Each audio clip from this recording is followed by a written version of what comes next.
Hola a todos, buenos días y bienvenidos de vuelta aquí a mi sofá en el romántico barrio de Tetuán. Hoy estamos de celebración. Tengo un Mau 5 estrellas, cerveza madrileña por excelencia, y estoy celebrando 12 años que llevo viviendo en Madrid. Llegué 21 de octubre de 2004 y aquí estamos, 2016. Y sigo aquí. ¿Quién sabe por qué? Bueno, porque me gusta mi vida aquí, pero aparte de eso, ha sido una cosa muy inesperada en mi vida.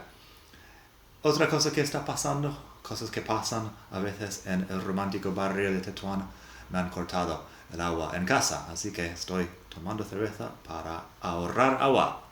Fenomenal idea que tengo. Para celebrar he escrito un texto en inglés, es un poco más largo, pero voy a leerlo aquí para que escuches también la pronunciación. Es un texto sobre mi llegada a Madrid y lo que he aprendido desde entonces. Así que, 12 years of life in Madrid. ¿Preparado? Vamos allá. It's been 12 years since I moved to Spain. I first came on vacation with my dad in August 2004. We were in France for a week and Spain for a week. At the end of August, we were in Granada and I met a girl. She wasn't Spanish, but she lived in Madrid. She was an Erasmus student, and I was very young. 21 years old, actually.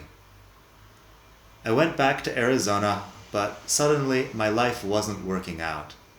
Soon I found myself with no job, no house, and no girlfriend. And all I could think about was that girl back in Madrid. So I called her and offered to come and visit. She said it sounded like a good idea, so I came. I arrived on an overnight flight from Philadelphia on October 21st, 2004, and called her from the airport. She told me to meet her in a plaza in Alto de Extremadura, not the most exciting part of Madrid. It was a cold and rainy morning in October, just like this one, when I got off the metro and started my new life. I sat in the plaza waiting in the rain with the distinct feeling that I was making a huge mistake. What happened after that? Well, I found a room to rent in Lucero, near Alto de Extremadura, and even less glamorous. I studied to be a teacher. I got a job. The girl went back to her country. I made some other friends, and for some reason, I stayed. I got another girlfriend, actually a series of girlfriends, and had a series of teaching jobs too.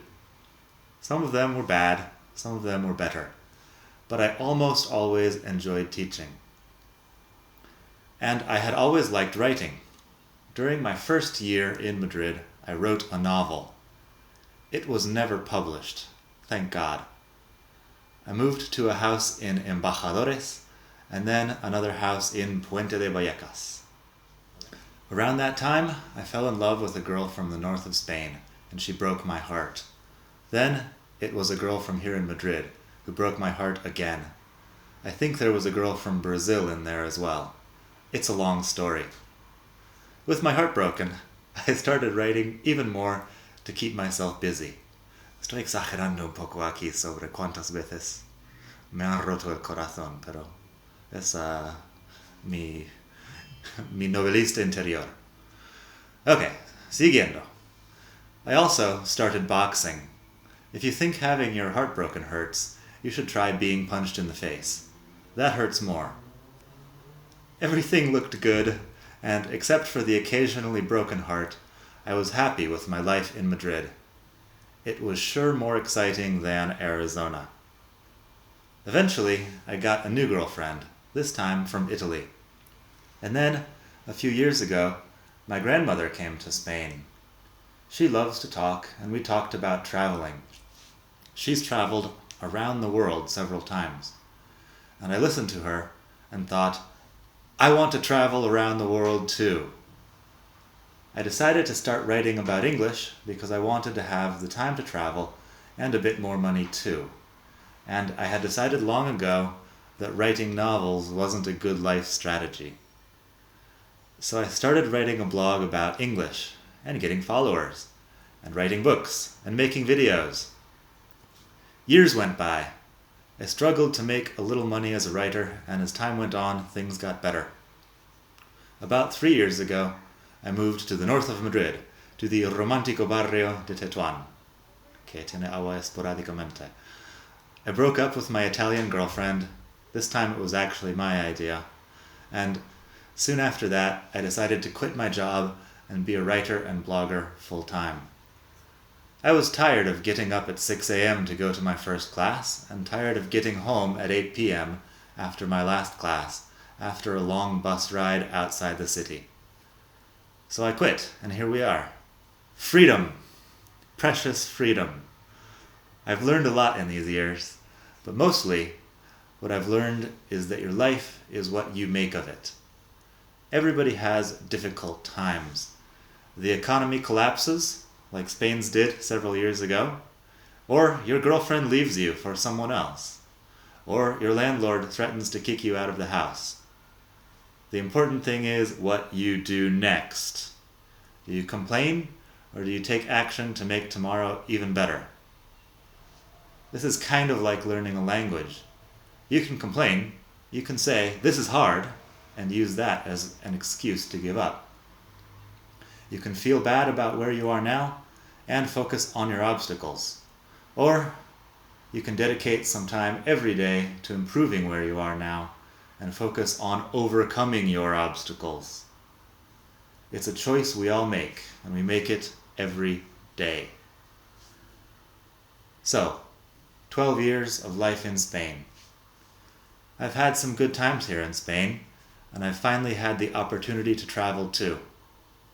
I've been all over Europe at least, and soon I hope to start traveling around the world in a serious way. Recently, I've been to Portugal, Hungary, Croatia, the Netherlands, Ireland, the UK, and more. I celebrated my 11th Spainiversary last year in Sevilla. I wrote more books and made a lot more videos. I never really expected to be in Spain so long. Actually, I had some strange idea I was going to die young, so I didn't really have any sort of plan for my life for a long time. All those poets and rock stars died young after all, and I couldn't really imagine my life at the age of 27 or 30 or 35. So I just figured I wouldn't live very long. That's another thing my grandmother and grandfather made me realize later. People in my family live a really long time, and whatever happens, life goes on. Who knows what's next? I should be able to continue writing about one thing or another for a few more decades, and traveling. When I was 21 and just arriving here in Madrid, that was all I really wanted to do. And now, I'm doing it. Thanks, as always, for reading, and cheers. I'm very happy to have you out on YouTube and reading my website. Pues nada, eso es el texto de hoy. Ha sido un poco, bueno, no tan largo, 10 minutos, 9 minutos de texto. Y claro, espero que te haya gustado. Pásate por mi web, como siempre, para mucho más en la página madridingles.net/textos. Tengo una serie de textos también más cortos y más fáciles. Eso ha sido un texto avanzado dentro de lo que cabe. Y claro, estoy encantado con mi vida aquí en Madrid. Como dije, ahí no estaba pensando quedarme tanto tiempo, pero me ha salido muy bien al fin y al cabo. Y bueno, la parte sobre mis roturas de corazón puede ser un poco exagerado, no tanto quizá, pero un poco, y hay mucho detalle más ahí que no he mencionado porque claro, contar 12 años de mi vida en 1200 palabras es un poco difícil. Habría que escribir una novela y algún día lo haré. Así que nada, que pases un buen día, ahorre agua, beba cerveza y hasta la próxima. Bye.